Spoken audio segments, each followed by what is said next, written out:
You never knew getting the full truth behind this football rivalry could be so easy.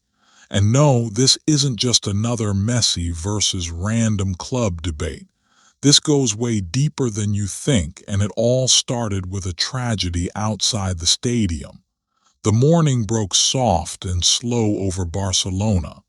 Blue skies stretched wide above the city, as if the heavens themselves were anticipating the clash to come. This was not just any Sunday. This was Derby Day. And for the people of this city, things more sacred. RCDE Stadium gleamed under the sunlight like a battlefield waiting for warriors. Espanyol fans gathered early.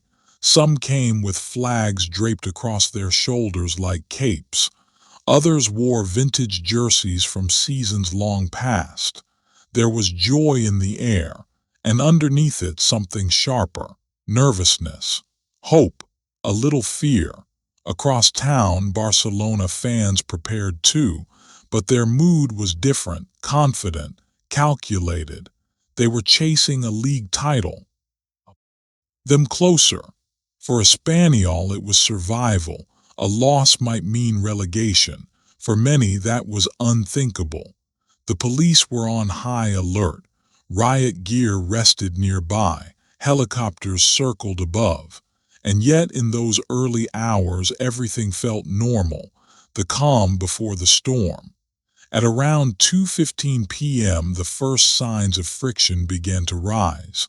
A minor scuffle outside the north gate. Chanting turned from playful to pointed. But still it was controlled. It was Derby entered. Sound, screeching tires, followed by screams. A white sedan, barely visible behind the crowd, suddenly jumped the curb. It accelerated sharply. Panic spread like fire. People scattered. Others stood frozen, their eyes wide and disbelieving. The car struck the first row of fans hard. A teenage boy was thrown backwards into a metal barricade. Another woman rolled across the hood. A man fell under the vehicle, dragged a few feet before it veered left. For a moment time stopped. Aftermath.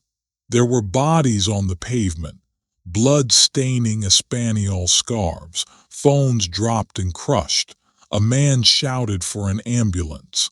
Another knelt beside a motionless woman, shaking her gently. A child cried out for his father, who was nowhere in sight. Security rushed in. The car, now stopped against a guardrail, hissed quietly.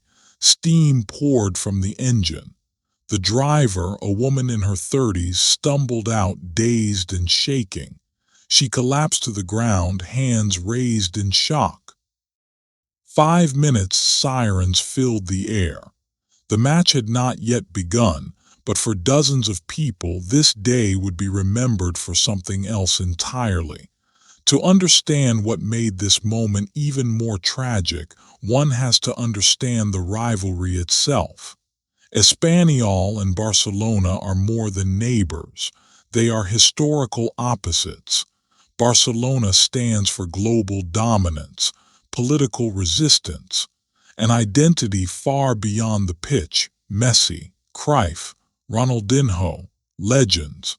Espanya, overlooked, the underdog, founded by locals who felt Barcelona no longer spoke for them. Over the years, this divide grew sharper. One club amassed glory, the other grit. One club fought for titles, the other for respect. This wasn't just a football match. It was two ideologies clashing. Two Barcelonas staring each other down across a line in the grass. And now, before the whistle even blew, blood had been spilled. At 3 p.m., club officials met in a was debate. Should the match go on? Should it be postponed? Outside, the crowd was restless. News of the crash had spread. People whispered.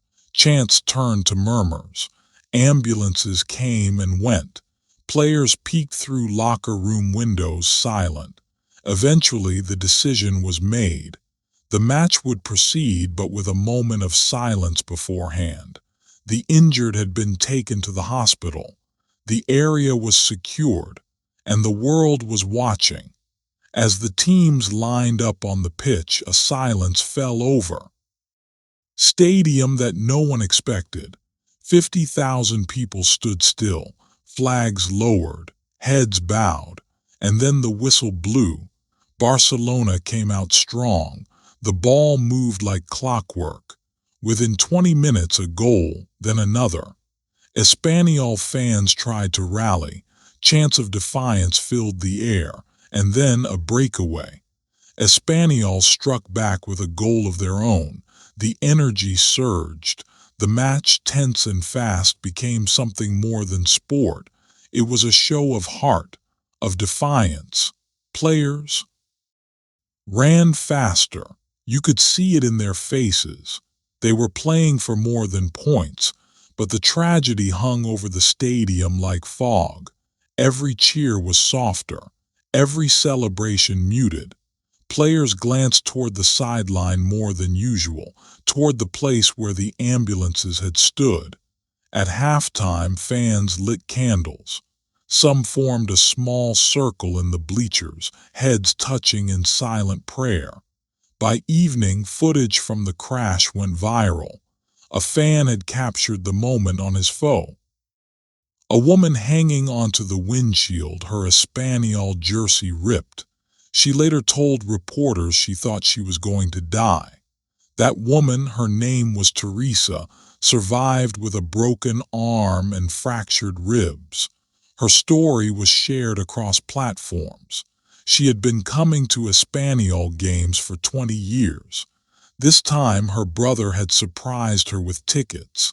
In another hospital bed, a boy named Mateo lay unconscious. He was just 12, hit directly in the crash. His parents said they still believed in football, still believed in healing. The driver was found to have no alcohol in her system, no drugs, just panic. She had been startled by fireworks, lost control. The next morning, Barcelona did something unexpected. They sent flowers. A group of players, led by their captain, visited the hospital. They did not wear jerseys, no cameras, just respect. Espanyol fans, many still angry, found their hearts soften. This was not about rival. Community. A vigil was held 2 days later. Hundreds gathered outside the RCDE stadium. Candles lit the pavement.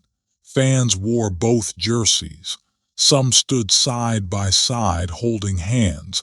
There were no chants, no insults, just unity. Even the mayor arrived, calling it a turning point for the city. What happened that day went beyond the scoreboard.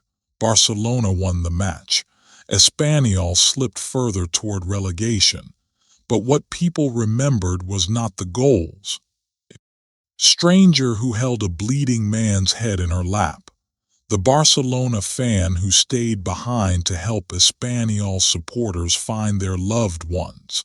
In a city split by rivalry, there was a moment of togetherness. A reminder that beneath the jerseys, they were all the same. People who loved the game. People who loved their city.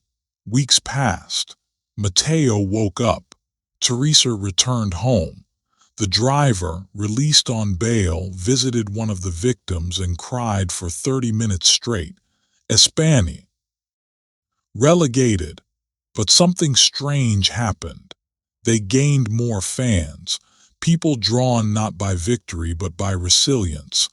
Barcelona went on to win the title, but their celebration felt different, more humble, more aware. The next time these two teams meet, the rivalry will still burn. But now there is a scar, a shared memory, and maybe a little more respect. Because sometimes the game is bigger than the result. It is about who we are when everything falls apart, and who we it back together.